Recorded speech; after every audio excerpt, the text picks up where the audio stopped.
Assalamualaikum warahmatullahi wabarakatuh. Anak-anak, bertemu lagi dengan saya Ibu Nia, yang pastinya dengan mata pelajaran yang sangat istimewa, yaitu mata pelajaran Aswaja atau KNU1.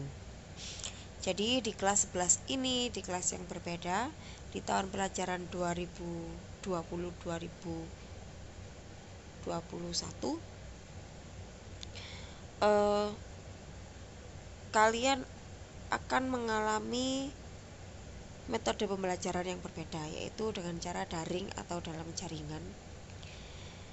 Jadi di sini langsung saja to the point. Saya akan menjelaskan tentang ijtihad dan taklid. Apa itu kemudian ijtihad, apa itu taklid, akan dijelaskan di dalam video ini. Oke, langsung saja kita masuk pada pengertian ijtihad dan istinbat. Jadi, apa itu ijtihad, Bu? Ijtihad itu menurut bahasa berusaha keras atau daya upaya. Kemudian secara istilah, ijtihad ialah mengerahkan segala kemampuan untuk mengerjakan sesuatu yang sulit. Kemudian yang ketiga, dalam istilah fikih, ijtihad berarti berusaha keras untuk mengetahui hukum sesuatu, melalui dalil-dalil Al-Quran dan hadis. Yang keempat, menurut usul fikih, ijtihad identik dengan istinbat, yaitu menggali hukum syar'i yang belum ditegaskan secara langsung oleh nas Al-Quran dan hadis.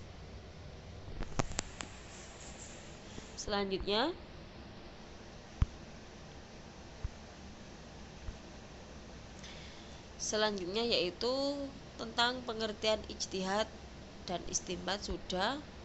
Slide selanjutnya.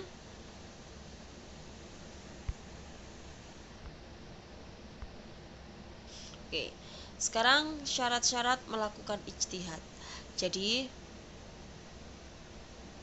dalam melaksanakan ijtihad ini ada syarat-syarat yang harus terpenuhi. Oke, yang pertama, sebelum kita masuk ke syarat, kita harus mengetahui orang yang melaksanakan ijtihad itu disebut mujtahid. Jadi ijtihad itu kegiatannya, sedangkan mujtahid itu adalah orang yang melakukan kegiatan tersebut. Dan seorang mujtahid atau orang yang melakukan ijtihad itu harus mempunyai beberapa syarat. Di antaranya, 1. Menguasai ilmu Al-Quran. Jadi dia harus faham tentang bacaan Al-Qurannya, kemudian tentang terjemahan Al-Qurannya, dan tafsir Al-Qurannya juga. Kemudian syarat yang kedua, menguasai al-hadis dan ilmunya. Ini sama. Jadi orang itu harus faham tentang rawi hadis, kemudian tentang status hadis itu hadis sahih atau hadis dhaif, seperti itu harus mengetahui. Yang ketiga, menguasai bahasa Arab. Yang keempat, menguasai usul fikih. Yang kelima, memahami sejarah. Jadi orang yang mau melakukan ijtihad itu harus paham benar akan sejarah. Jadi per detail suatu sejarah, seorang mujtahid itu harus paham. Selanjutnya, mempunyai sifat adil dan takwa. Ini harus. Yang ketujuh, seorang mujtahid harus mempunyai ilmu usuluddin.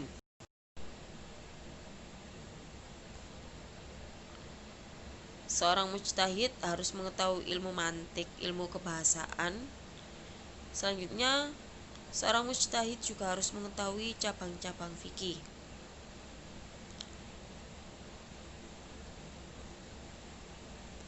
Sekarang macam-macam mujtahid. Di sini ada mujtahid mutlak, yaitu seorang ulama mujtahid yang memiliki ilmu secara lengkap untuk beristinbat dari Al-Quran dan hadis. Kemudian mujtahid muntasib, yaitu mujtahid yang terkait oleh imamnya. Yang ketiga mujtahid fil madhab, yaitu para ulama ahli yang mengikuti para imamnya. Jadi ini cenderung mengikuti, bukan secara mandiri. Kemudian yang keempat mujtahid tarjih, yaitu mujtahid yang mampu memilah-milah pendapat dari sejumlah imam untuk menemukan mana yang lebih baik. Jadi kalau ada beberapa pendapat, kemudian seorang mujtahid itu mengerti, jadi oleh dia itu dipilah-pilah mana sekiranya di antara beberapa pendapat itu yang lebih baik.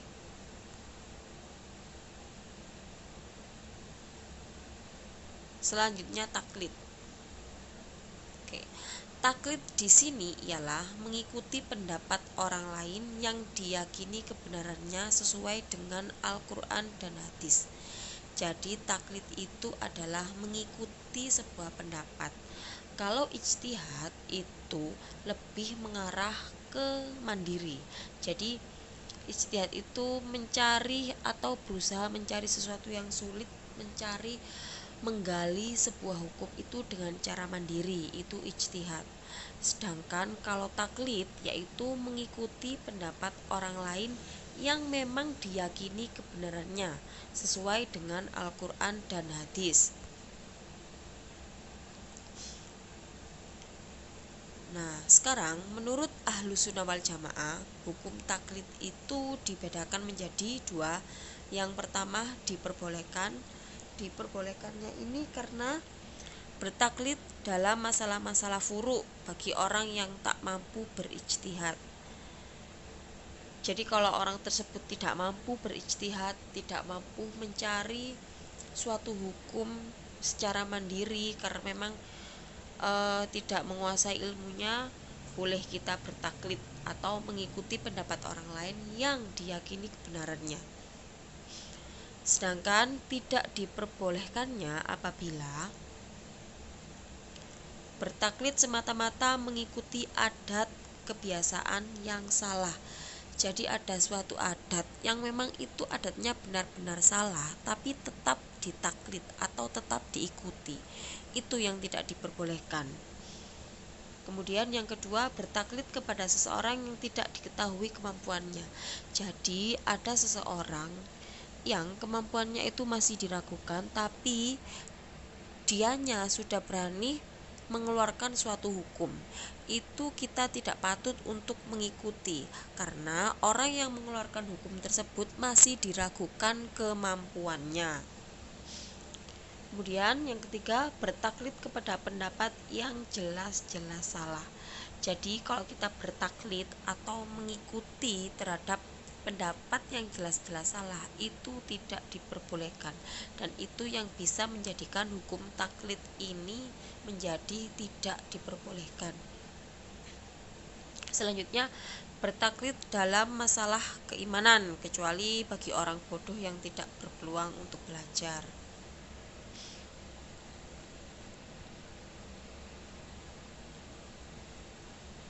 Next.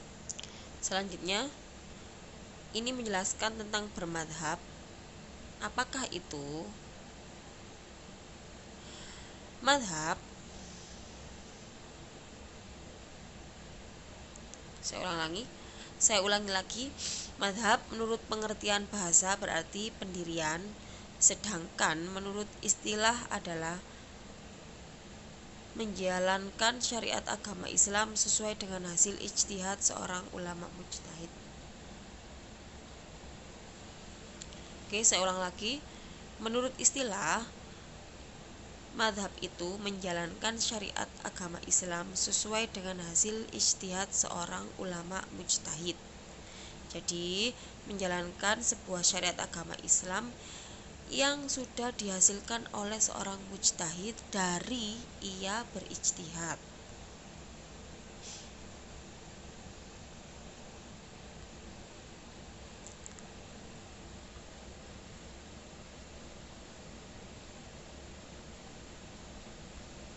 Oke, selanjutnya, maaf salah pencet. Selanjutnya, bermadhab dapat dibedakan menjadi dua, satu secara manhaji dan yang kedua secara qauli. Secara manhaji yaitu mengikuti madhab sebagai metode beristimbat untuk menemukan suatu hukum. Jadi yang dimaksud madhab di sini adalah mengikuti metodenya, bukan mengikuti hasil dari ijtihadnya itu. Jadi metode beristimbat yang ia ikuti. Kemudian yang secara qauli ini yaitu mengikuti pendapat atau hasil ijtihad dari mujtahid. Kalau yang manhaji itu lebih mengikuti dari metodenya, tapi kalau yang qauli ini mengikuti dari pendapat atau hasil ijtihadnya, atau hasil hukum yang dikeluarkan atau hasil putusannya.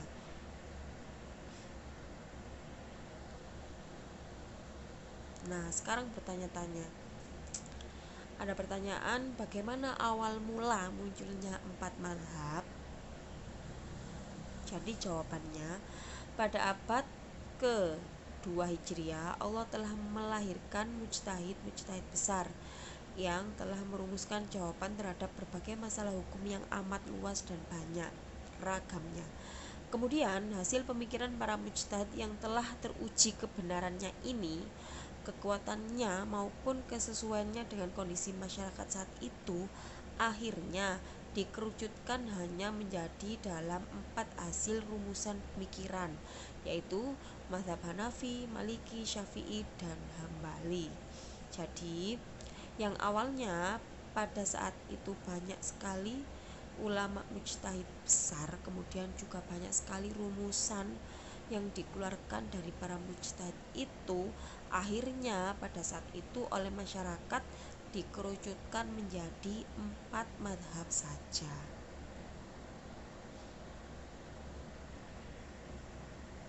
Sekarang manfaat bermadhab. Di sini satu, bermadhab dapat memudahkan bagi umat Islam untuk mempelajari ajaran agamanya. Jadi kalau kita tidak begitu mengetahui tentang suatu agama, boleh kita mengikuti suatu madhab. Jadi untuk memudahkan seseorang untuk belajar agama. Kemudian yang kedua, dapat menyelamatkan umat Islam dari penyimpangan, salah tafsir, dan kekeliruan dalam memahami ajaran agama. Yang ketiga, dapat membatasi meluasnya perbedaan pendapat di kalangan umat Islam, karena kita ketahui sebenarnya Islam itu dipecah menjadi 73 golongan. Jadi dengan adanya 4 mazhab ini, itu dapat membatasi kita akan beberapa pendapat yang sangat banyak. Dan sampai di sini dulu materi saya tentang bab yang menjelaskan ijtihad dan taklid. Jadi sebelum saya akhiri, mari kita bersama mengucapkan alhamdulillah. Semoga ilmu kita ini bermanfaat, dan pesan saya selalu berpegang teguh pada ajaran Ahlus Sunnah wal Jamaah, jangan lupa sholat dan selalu jaga kesehatan. Saya akhiri, assalamualaikum warahmatullahi wabarakatuh.